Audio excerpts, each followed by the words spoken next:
اعوذ باللہ من الشیطان الرجیم بسم اللہ الرحمن الرحیم۔ شروع کرتا ہوں اللہ کے نام سے جو بڑا مہربان نہایت رحم والا ہے۔ السلام علیکم ناظرین، امید کرتا ہوں کہ آپ لوگ سب خیریت سے ہوں گے۔ آج ہم لوگ یہ جانیں گے کیا کوہ مستقبل کے بارے میں جانتا ہے۔ کوے کے بارے میں کئی قسم کے انکشافات اور گمان کیے جاتے ہیں، جیسا کہ آپ سبھی نے اکثر سنا ہوگا کہ کوہ آنے والے وقت کو پہلے سے جان لیتا ہے، اور اگر کوے گھر کی چھت پر یا گھر کی دیوار پر آ کر ایک دوسرے سے لڑ پڑیں یا جھگڑنے لگ پڑیں تو اس سے اس بات کا گمان کیا جاتا ہے کہ اس گھر پر کوئی برا وقت آنے والا ہے، کیونکہ کووں کا ایک دوسرے سے لڑنا جھگڑنا اچھا نہیں سمجھا جاتا۔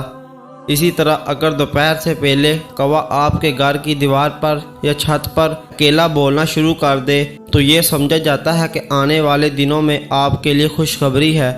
آپ کی دولت میں اضافہ ہو سکتا ہے، آپ کے روزگار میں اضافہ ہو سکتا ہے، آپ کو خزانہ مل سکتا ہے، آپ کو کوئی بڑی کامیابی مل سکتی ہے، یا بعض لوگ یہ بھی گمان کرتے نظر آتے ہیں کہ اس گھر میں کوئی مہمان آنے والا ہے۔ اگر کوئی کوہ اچانک منہ میں روٹی کا ٹکڑا لیے نظر آ جائے تو سمجھے کہ آپ کی کوئی بڑی خواہش پوری ہونے والی ہے۔ اگر کوہ کسی بھی آدمی کے سر پر بیٹھ کر چونچ مار دے تو اس کے اچھے دن آنے والے ہوتے ہیں، اور اگر کوہ اس کے سر پر بیٹھ جائے تو اس کے لیے برا وقت قریب ہوتا ہے۔ ان تمام باتوں میں کسی حد تک صداقت ہے۔ ہمارے پیارے نبی صلی اللہ علیہ وآلہ وسلم نے اس بارے میں کیا فرمایا اور یہ باتیں پھیلائی کیوں گئیں؟ کیونکہ گاؤں میں اکثر لوگ ان باتوں پر بے حد یقین کرتے نظر آتے ہیں۔ اگر ان سے پوچھا جائے کہ ان باتوں کا آپ کو کس نے بتلایا تو وہ کہتے ہیں کہ ہمارے بزرگوں نے آزمایا ہوا ہے، یہ حقیقت میں ایسا ہی ہوتا ہے۔ یہیں پر ایک نقطہ نظر آپ سبھی کے ساتھ یہ بھی شیئر کرتے چلیں کہ جیسے کئی لوگوں کا یہ گمان ہے کہ ہمارے بزرگوں کا آزمودہ ہے یا ہمارے بزرگوں نے یہ بات کہی تو سچ کہی۔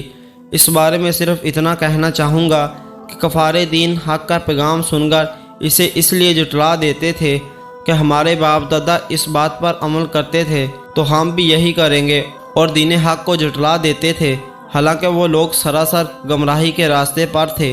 ویسے تو اور بھی بہت سارے پرندے ہیں جو گھروں پر آتے ہیں، تو زیادہ تر لوگ کوے کے بارے میں ہی ایسے سوالات کیوں کرتے ہیں؟ ان سب سوالات کے جوابات آپ سبھی کے ساتھ شیئر کرنے سے پہلے آپ کے ساتھ کوے کی ہسٹری آپ سبھی کے ساتھ شیئر کرتے چلیں کہ آخر اس پرندے کی ہسٹری کیا ہے، جس سے آپ کے لیے آج کے ٹاپک کو سمجھنا اور بھی آسان ہو جائے گا۔ کوہ بہت چلاک پرندہ ہوتا ہے، اس کی نظر بہت زیادہ تیز ہوتی ہے جو اسے خوراک اور دشمنوں سے آگاہ کرتی ہے۔ یہ کوہ ہی واحد پرندہ ہے جس نے انسان کو مردہ دفن کرنا سکھایا، انسان کی لاش کو مٹی میں دفنانا سکھایا، اور یہ وہ پرندہ ہے جسے حضرت نوح علیہ السلام نے سب سے پہلے زمین کا جائزہ لینے کے لیے کوے کو بھیجا۔ لیکن یہ اس کی بدقسمتی کہیں یا کچھ اور، جب اس نے زمین پر مردار دیکھا تو اسی کو کھانے بیٹھ گیا۔ یہی وجہ ہے کہ اسے خوف کی بد دعا دی گئی، اور اسی وجہ سے یہ انسانی آبادی سے ہراساں رہتا ہے، انسانوں سے چوکنا رہتا ہے۔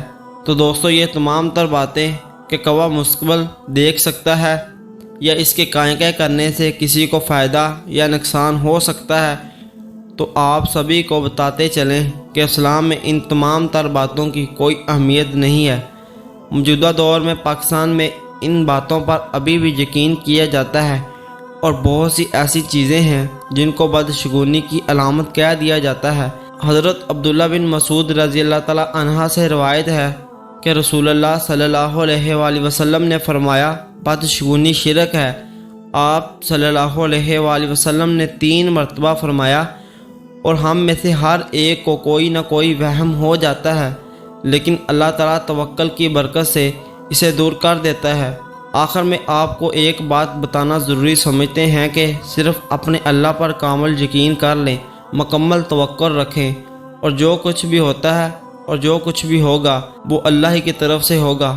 جب آپ کا یقین پختہ ہو جائے گا تب انشاءاللہ آپ ان سب چیزوں توہم پرستی، بدشگونی، بد اعتقادی سے انشاءاللہ نکل جائیں گے۔ یقین کریں زندگی ہلکی پھلکی محسوس ہونا شروع ہو جائے گی، جس کی شرط صرف یہ ہے کہ رب ذوالجلال پر مکمل اعتقاد، یقین اور توقع رکھیں۔